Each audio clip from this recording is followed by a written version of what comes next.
Alors nous sommes entrés maintenant dans les séjours des morts. En entrant, j'ai remarqué une chose.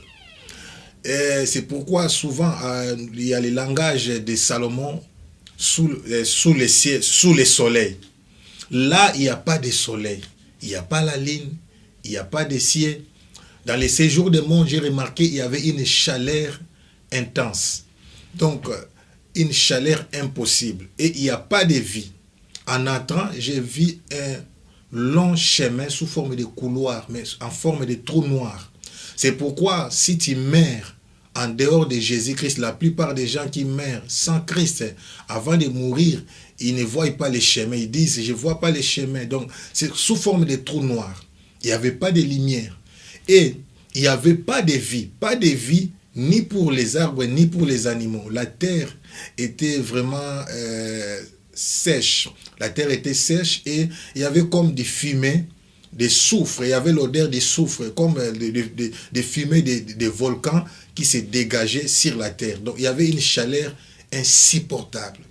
Et c'était un long couloir comme sous forme de trou noir qu'il fallait avancer jusqu'au fond. Je disais, ça c'est nous avançons maintenant à la vitesse des esprits, des lumières. Donc, je ne sais pas calculer la distance pour arriver jusque dans le monde des morts.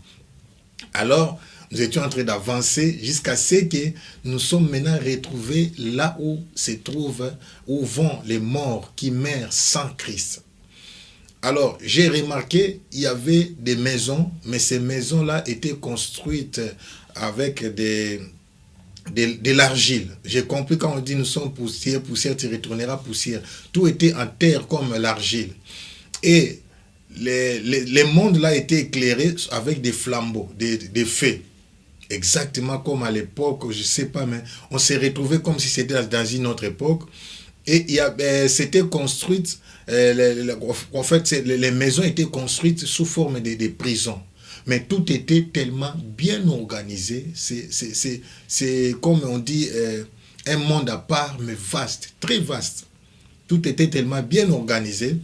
Alors, chaque couloir ou bien chaque quartier avait des gardes. Il y avait des gardes pour chaque quartier, pour chaque couloir.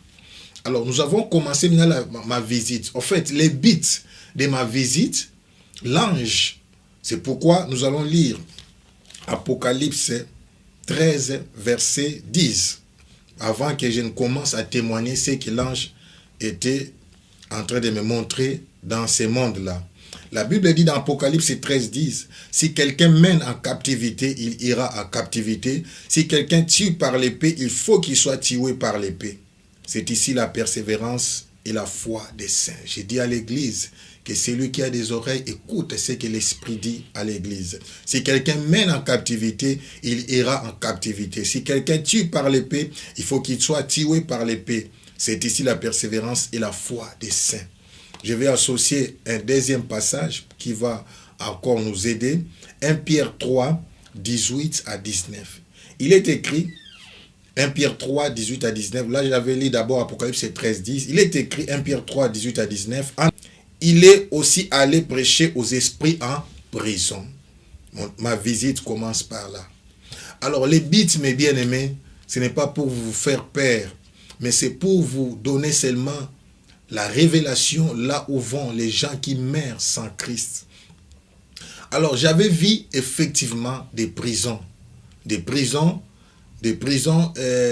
bien organisées et bien établies, bien, comment dirais-je, classifiées. Classifiées par rapport à quoi? Je reviens par rapport à Apocalypse 13, 10. Si quelqu'un mène en captivité, il ira en captivité. Si quelqu'un tue par l'épée, il faut qu'il soit tué par l'épée. Alors, quand quelqu'un meurt sans Christ, j'ai vu des prisons selon les péchés. Ce qui m'a étonné, chaque prison était constituée de groupes de gens qui étaient liés à un seul péché. C'est-à-dire, j'avais vu la prison des impudiques, j'avais vu la prison des voleurs, j'avais vu la prison des meurtriers, j'avais vu la prison des escrocs, j'avais vu la prison... Donc, il y avait plusieurs genres de péchés que je n'ai pas énumérés, mais je vais quand même donner quelques exemples par rapport à... Je peux quand même citer 3 ou 4 prisons. Je commence par la prison des meurtriers, des gens qui tuent les gens. Alors, j'avais vu dans cette prison, on enfermait tous les meurtriers, des gens qui tuent les gens. Alors là, ils sont torturés. Ils sont torturés par rapport à leur meurtre. C'est-à-dire, si tu avais tué par l'épée, là, pendant tout ton séjour, tu es torturé par l'épée. C'est-à-dire, on est en train de te trouver, mais il faut savoir, c'est une souffrance incomparable. Là, tu ne meurs plus. Donc, tu es torturé par l'épée. Donc, chacun était récompensé par rapport à ce qu'il avait fait dans l'autre monde avant de mourir. Donc là, ils étaient torturés par rapport à leurs crimes, pour vous dire en bref, par rapport à leurs crimes. J'aimerais encore avancer. J'avais aussi vu la prison des impudiques. Là, c'est par rapport à tout ce qu'ils faisaient ici sur la terre. Donc, c'est pour donner pas des détails. Leurs organes aussi intimes étaient torturés par rapport, parce qu'ils avaient abusé par rapport à ce que Dieu nous avait donné comme richesse, que nous puissions l'utiliser dans le bon sens, dans le cadre du mariage. Donc, les gens étaient punis par rapport à ce qu'ils faisaient. J'avais aussi vu la prison de ceux qui ont tué, de ceux qui font des avortements. Là, c'est comme si, exactement, les bébés, c'est pourquoi on dit qu'il ne faut pas avorter. Ce n'est pas pour vous faire peur, je vous dis vrai. Tous les gens qui avortent, ces bébés-là, leur sang crie sous l'autel. C'est dans l'Apocalypse, ce n'est pas aujourd'hui pour lire ça. Là, je vais rester dans mon témoignage. Donc, le sang de ces bébés-là crie vengeance, vengeance. Et tous ceux qui font des avortements, ils sont aussi punis par rapport aux pleurs de ces bébés-là. Parfois, vous entendez ces gens-là, ils sont tourmentés par les cris des pleurs de ces bébés-là. Donc, dans leur prison, ils sont, à part la douleur physique, donc pour avorter, il faut utiliser à part la douleur du ventre là, donc c'est quand ils sont là, j'avais vu aussi la prison de ceux qui étaient des escrocs, par exemple, de ceux qui volent, ceux qui font pleurer les gens. Alors, pour eux, ce sont des douleurs aussi incommensurables qu'on ne peut pas déterminer. Donc, eux aussi sont en train de souffrir. Donc, les mêmes problèmes, les murmures de tous les gens. C'est pourquoi dans la vie, il ne faut pas chercher à faire du mal aux gens. Tu sais, quand des gens pleurent, parce que tu les as fait du mal, tu les as causé du tort. Leur pleurs là ne s'arrête pas. Si tu meurs dans ces péchés, tu ne te réconcilies pas avec ces gens-là, tu vas commencer à tendre leurs murmures. Et aussi, ils sont torturés de la même manière. Les escrocs, là, je parle des escrocs. Ils sont torturés de la même manière que les gens qui font aussi des avortements. Donc, les pleurs de ces gens-là sont entendus et il y a la souffrance atroce. Ces gens-là pleurent, mais ils sont gardés par des démons.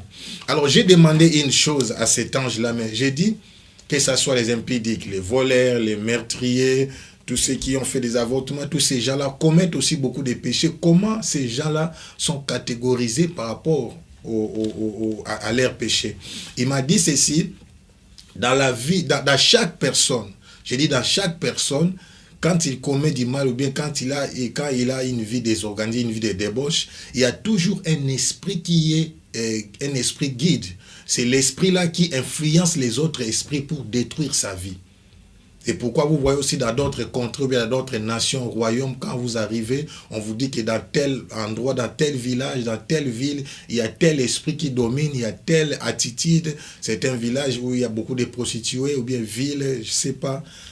Par rapport aux endroits, il y a toujours un esprit guide qu'on appelle principauté dans d'autres termes. Donc les princes qui dominent soit dans une ville, dans un village, dans une nation, ou bien aussi des mêmes, ça s'est fait aussi dans la vie d'une personne. Il peut y avoir plusieurs démons, mais comme Dieu est juste, les démons aussi savent cela. Et dans la vie aussi de ces gens-là, il y a des démons qui sont des principautés, qui sont des esprits guides, qui étaient des responsables de leur mauvaise marche quand ils étaient encore dans le monde. Donc ils étaient vraiment en train d'être torturés. Alors ma visite avait pour but de comprendre la punition. Donc, au fait, là, ce n'est pas encore l'affaire. Ce n'est pas encore la fin de toutes choses. Ils sont là, c'est pourquoi on appelle ça séjour des morts. Les morts en Christ, ils n'y vont pas là-bas. Et ils vont à un autre endroit que je vais témoigner un autre jour. Là seulement, il y a la souffrance, il y a des plaies. Donc, ces prisons-là sont constituées par plusieurs cellules. Il y a des cellules qui sont mélangées, il y a des cellules aussi qui sont séparées. Il y a des cellules où on met beaucoup de gens, peut-être là où les gens qui sont des faiseurs de troubles. J'avais aussi vu, il y avait aussi une prison des gens qui créent des désordres là où les gens, et dans des endroits pareils, on les met ensemble entre eux, donc ils se bagarrent, il n'y a pas de paix, ils sont troublés nuit et jour. Alors, j'ai demandé une deuxième question à l'ange qui m'accompagne, il est même avec moi maintenant. Pourquoi ces gens-là sont punis comme ça par des démons? Il m'a dit ceci, ils sont esclaves du diable parce qu'on est esclave du péché. Donc, c'est pourquoi ils deviennent des esclaves du diable. Donc, c'est pourquoi il faut aimer la délivrance et réclamer la délivrance. Quand tu es esclave d'un péché, chaque péché dans le monde des ténèbres est dirigé par un esprit aussi mauvais, un esprit méchant. C'est pourquoi vous voyez souvent quand on fait délivrance, on dit l'esprit de tel, l'esprit de tel, l'esprit de tel. Alors ce sont ces esprits-là qui deviennent maintenant leurs maîtres. De la même manière, ils étaient leurs maîtres sur la terre. Quand ils meurent aussi, ils continuent maintenant à les diriger. Alors ces esprits-là deviennent aussi des revenants, ou bien dans d'autres religions on appelle ça des djinns. Quand quelqu'un meurt dans les péchés, dans ces péchés-là, ce sont ces esprits-là qui sont libérés aussi comme des esprits des morts pour aller arrêter la personne et la mener maintenant dans ces mondes-là. Donc c'est un monde de confusion, de désordre. J'ai insisté, il n'y a pas de vie. Je n'avais pas vu de l'eau, je n'avais pas vu de lumière. Il y a la nuit, 24 heures sur 24 heures. Il n'y a pas de lumière. Et ce monde-là est éclairé par des flambeaux, par des flammes de feu. Alors, nous sommes en train d'avancer. J'aimerais témoigner la deuxième partie de mon témoignage. À un certain moment, quand nous étions en train de visiter, je me suis vu que j'étais seul. L'ange ne m'accompagnait plus. Or, dans ces mondes-là, il y avait des démons qui avaient des formes bizarres. Ils avaient des formes mi-homme, mi-animal. Et je vous dis encore, il y a aussi des démons en forme humaine.